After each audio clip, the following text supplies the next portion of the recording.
I do not recall distinctly when it began, but it was months ago. The general tension was horrible. To a season of political and social upheaval was added a strange and brooding apprehension of hideous physical danger, a danger widespread and all-embracing, such a danger as may be imagined only in the most terrible phantasms of the night. I recall that the people went about with pale and worried faces, and whispered warnings and prophecies which no one dared consciously repeat or acknowledge to himself that he had heard. A sense of monstrous guilt was upon the land, and out of the abysses between the stars swept chill currents that made men shiver in dark and lonely places. There was a demoniac alteration in the sequence of the seasons.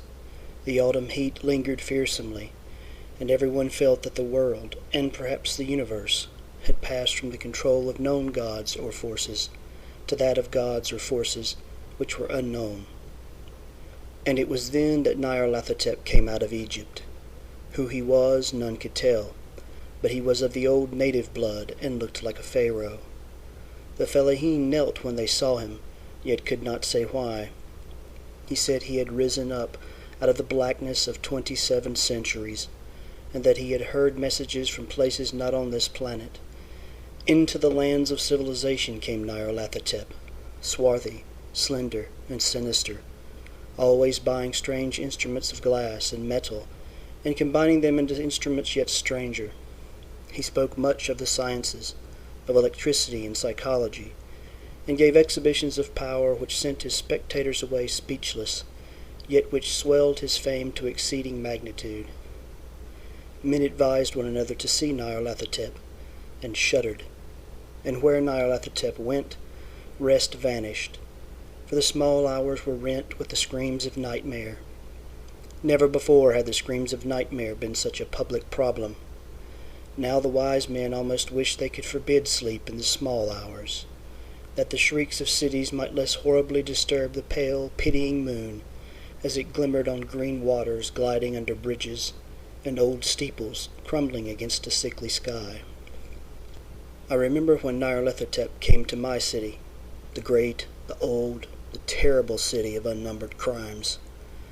My friend had told me of him, and of the impelling fascination and allurement of his revelations, and I burned with eagerness to explore his uttermost mysteries.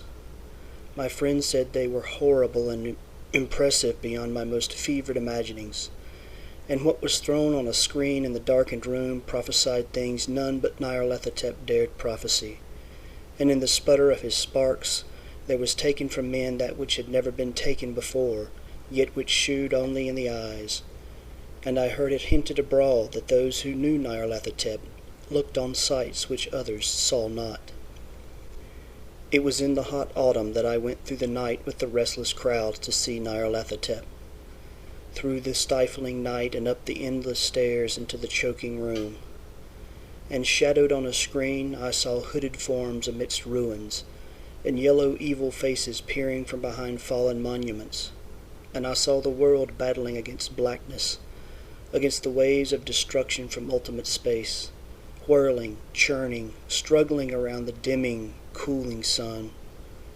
Then the sparks played amazingly around the heads of the spectators, and hair stood up on end, whilst shadows more grotesque than I can tell came out and squatted on the heads.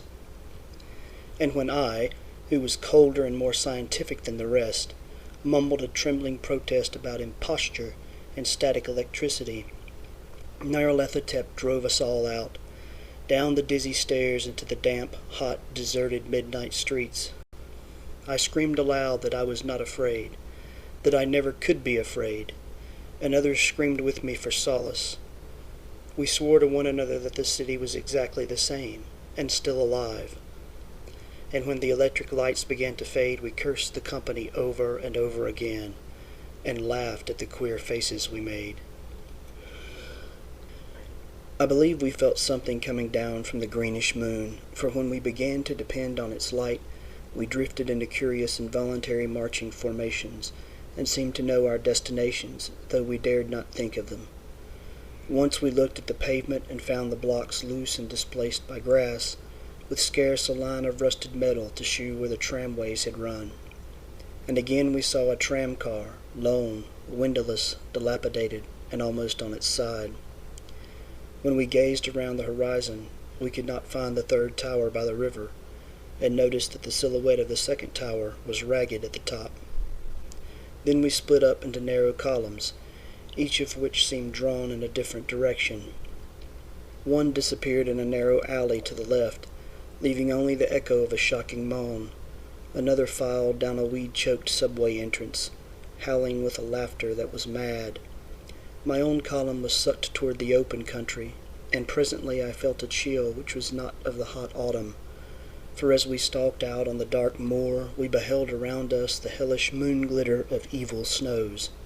Trackless, inexplicable snows swept asunder in one direction only, where lay a gulf all the blacker for its glittering walls.